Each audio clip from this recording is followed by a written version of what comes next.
നമസ്കാരം. പ്രമുഖ നടീനടന്മാരുടെ പ്രശ്നം പോലീസും സംഘടനയും മാധ്യമങ്ങളുമൊക്കെ അവരാൽ കഴിയും വിധം ദുരൂഹം ആക്കിക്കൊണ്ടിരിക്കെ ബീഫ് കൈവശം വെച്ചുവെന്ന് ആരോപിച്ച് യുവാവിനെ മർദ്ദിച്ചുവെന്ന കേസിൽ ബിജെപി നേതാവ് അറസ്റ്റിലായ ഒരു വാർത്ത വരുന്നത് ജാർഖണ്ഡിൽ നിന്നാണ്.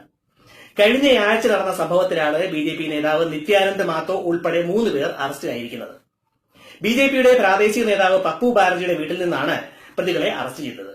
കാറിൽ ബീഫ് ഉണ്ടെന്ന് ആരോപിച്ച് ഒരു സംഘം ആളുകൾ കാർ തടഞ്ഞു നിർത്തി യുവാവിനെ മർദ്ദിച്ച ശേഷം കാർ കത്തിക്കുകയായിരുന്നു അത്രേ. ക്രൂരമായി മർദ്ദനമേറ്റ അലിമുദ്ദീൻ എന്ന അസ്ഗർ അൻസാരി പിന്നീട് ആശുപത്രിയിൽ വെച്ച് മരണപ്പെട്ടു. സംഭവത്തിന്റെ വീഡിയോ ദൃശ്യങ്ങൾ ലഭിച്ചത് കേസിൽ ഏറെ നിർണായകമായി. അറസ്റ്റിലായവരെ വിശദമായി ചോദ്യം ചെയ്തു വരികയാണ്. കേസിൽ ഇനിയും പ്രതികളെ പിടികൂടാനുണ്ട്. ഇവിടെ വാർത്ത അവസാനിക്കുകയാണ്. അപ്പൊ നമുക്ക് തുടങ്ങാം.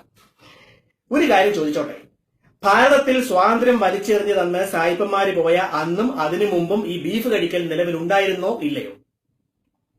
വിശപ്പടക്കാനായി മൃഗങ്ങളെ കൊല്ലാമെന്ന പുരാണത്തിലും പാർട്ടിയൊന്നുമില്ല.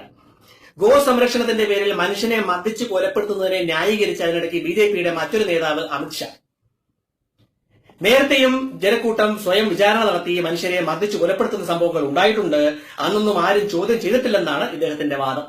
2011, 12, 13 കാലങ്ങളിലും ജനക്കൂട്ടം വിചാരണ ചെയ്ത് കൊലപാതകങ്ങൾ നടത്തിയിട്ടുണ്ടത്രേ. എന്തൊരു ന്യായം പറച്ചിലാണ് എന്റെ നേതാവേ ഇത്. കേട്ടിട്ടുണ്ടല്ലോ. സത്യം പറഞ്ഞാൽ ഈ അമീർ ഖാനും ഷാരൂഖ് ഖാനും ഒക്കെ പറയുന്ന പോലെ ഇന്ത്യ വിട്ട് പോകാനാണ് തോന്നുന്നത്. ഇങ്ങനെയൊക്കെ ഒരു രാജ്യം ഭരിക്കുന്ന പാർട്ടിയുടെ നേതാവ് പറയാവോ? ഇങ്ങനെ പറയുന്നവരുടെ ആൾക്കാരെയാണോ കേരളത്തിൽ ഞങ്ങൾ വോട്ട് ചെയ്ത് ജയിപ്പിക്കണമെന്ന് പറയുന്നത്? ആരുടെ കയ്യടി കിട്ടാനാണ് ഇത്രയും ക്രൂരമായ സംസാരം? നമ്മളൊക്കെ മനുഷ്യരല്ലേ? നമ്മളൊക്കെ ഭാരതീയരല്ലേ എന്റെ അമിത്ഷാ ഭായ്?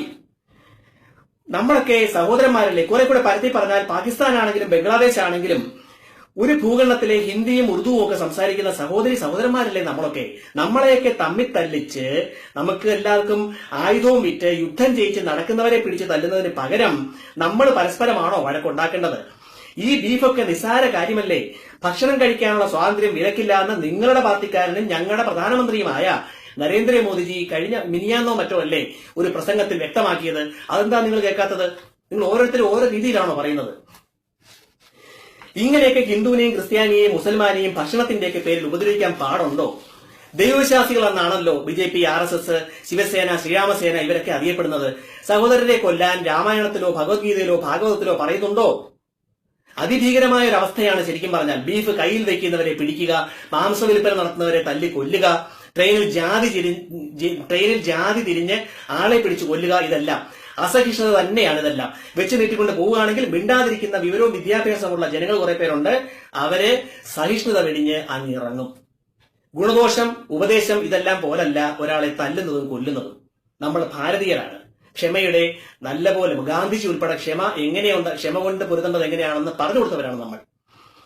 ഇത് കുറെ പ്രാവശ്യം പറഞ്ഞതാണ്. ഈ നേതാവിന്റെ കൂടെ ട്രെയിനിൽ ചാടി കയറി നടക്കുന്ന ഉപനേതാക്കളും എല്ലാവരും അറിയാൻ വേണ്ടിയാണ് ഇത്രയും പറഞ്ഞത്. നന്ദി, നമസ്കാരം. അല്ല പിന്നെ മിണ്ടാണ്ടിരിക്കാതെ വെക്കുമ്പോഴേ തോളത്ത് കയറി അങ്ങ് നിരങ്ങുക.